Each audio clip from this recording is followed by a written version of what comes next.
शरबत जिहाद का नफरती बयान देकर घिरे रामदेव बाबा। कांग्रेस नेता दिग्विजय सिंह ने खोला बाबा रामदेव के खिलाफ मोर्चा। मध्य प्रदेश के पूर्व मुख्यमंत्री दिग्विजय सिंह ने कहा कि वर्तमान में देश में विप्रो, सिप्ला, हिमालय एवं मेट्रो शूज जैसी कई बड़ी कंपनियों के मालिक मुस्लिम हैं, जिनमें काम करने वाले अधिकांश लोग हिंदू हैं।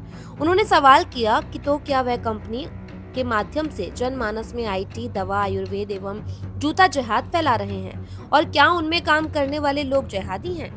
योग गुरु बाबा रामदेव के शरबत जिहाद जैसा नफरती बयान देकर घिरते नजर आ रहे हैं। दरअसल उनके इस घिनौने बयानबाजी के खिलाफ मध्य प्रदेश के पूर्व मुख्यमंत्री और कांग्रेस के वरिष्ठ नेता दिग्विजय सिंह ने देश में धार्मिक सद्भाव के माहौल को बिगाड़ने का कुत्सित प्रयास करार देते हुए मंगलवार को थाने में एक शिकायत दर्ज कराई और उनके खिलाफ कड़ी से कड़ी कार्यवाही की मांग की। अपनी शिकायत दर्ज कराने के बाद उन्होंने कहा कि रामदेव का ये बयान धार्मिक भावनाओं को ठेस पहुंचाने वाला और वैमनस्यपूर्ण एवं धार्मिक भावनाओं पर प्रतिकूल प्रभाव डालने वाला है, जो भारतीय न्याय संहिता की विभिन्न धाराओं के अंतर्गत दंडनीय अपराध है। भोपाल के अतिरिक्त पुलिस उपायुक्त रश्मि अग्रवाल ने बताया कि दिग्विजय सिंह ने बाबा रामदेव के खिलाफ शिकायत देकर आरोप लगाया है कि उन्होंने लोगों की धार्मिक भावनाओं को आहत किया है। उन्होंने कहा कि पुलिस शिकायत की जांच कर रही है। गौरतलब है कि रामदेव बाबा का एक वीडियो सोशल मीडिया पर पिछले दिनों से वायरल हो रहा है, जिसमें वो पतंजलि के शरबत का प्रचार करने के दौरान ये कहते हुए देखे और सुने जा सकते हैं कि शरबत के नाम पर एक कंपनी है जो शरबत तो देती है, लेकिन शरबत से जो पैसा मिलता है उससे मदरसे और मस्जिदें बनवाती है। शरबत के नाम पर एक कंपनी है जो शरबत तो देती है, लेकिन उस शरबत से जो पैसा मिलता है उससे मदरसे और मस्जिदें बनवाती है। ठीक है, उनका मजहब है, लेकिन आप यदि वो शरबत पिएंगे तो मस्जिद और मदरसे बनेंगे, और पतंजलि का गुलाब का शरबत पीते हैं आप, ये शरबत पिएंगे आप तो गुरुकुल बनेंगे, आचार्य कुलम बनेगा, पतंजलि विश्वविद्यालय, भारतीय शिक्षा बोर्ड आगे बढ़ेगा। इसलिए मैं कहता हूँ ये शरबत जिहाद भी, जैसे लव जिहाद, वोट जिहाद चल रहा है ना, ऐसे शरबत जिहाद भी चल रहा है। तो लो, आपको इस शरबत जिहाद से बचाना है तो सब तक ये। इसके बाद वो कहते हुए दिख रहे हैं कि अगर आप वो शरबत पिएंगे तो मस्जिद और मदरसे बनेंगे, और पतंजलि का शरबत पिएंगे तो गुरुकुल बनेंगे, आचार्य कुलम बनेगा, पतंजलि विश्वविद्यालय और भारतीय शिक्षा बोर्ड आगे बढ़ेगा। इसलिए मैं कहता हूँ कि ये शरबत जिहाद है। जैसे लव जिहाद, वोट जिहाद चल रहा है, वैसे ही शरबत जिहाद भी चल रहा है।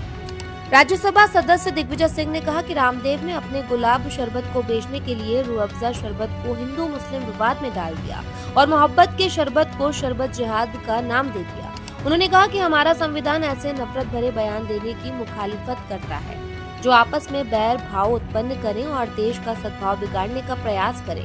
उन्होंने कहा कि रामदेव का ये बयान धार्मिक भावनाओं को ठेस पहुंचाने वाला, वैमनस्यपूर्ण एवं धार्मिक भावनाओं पर प्रतिकूल प्रभाव डालने वाला है। मैंने बयान दर्ज करने का अनुरोध किया है और मैं उम्मीद करता हूं कि न्याय करने के लिए जिस व्यक्ति ने अपराध किया है मौजूदा कानून के अंतर्गत उसके खिलाफ एफआईआर दर्ज होना चाहिए।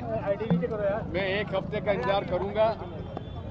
अगर एफआईआर दर्ज नहीं होती है तो मैं अदालत में जाके शरण लूंगा। धन्यवाद। दिग्विजय सिंह ने कहा कि व्यापारी रामदेव ने बिना नाम लिए जिस शरबत कंपनी का जिक्र किया है, उस हमदर्द कंपनी को पूरा देश जानता है और यह हमारे देश में लगभग 100 वर्षों से आयुर्वेदिक एवं यूनानी दवाओं का व्यापार कर रही है।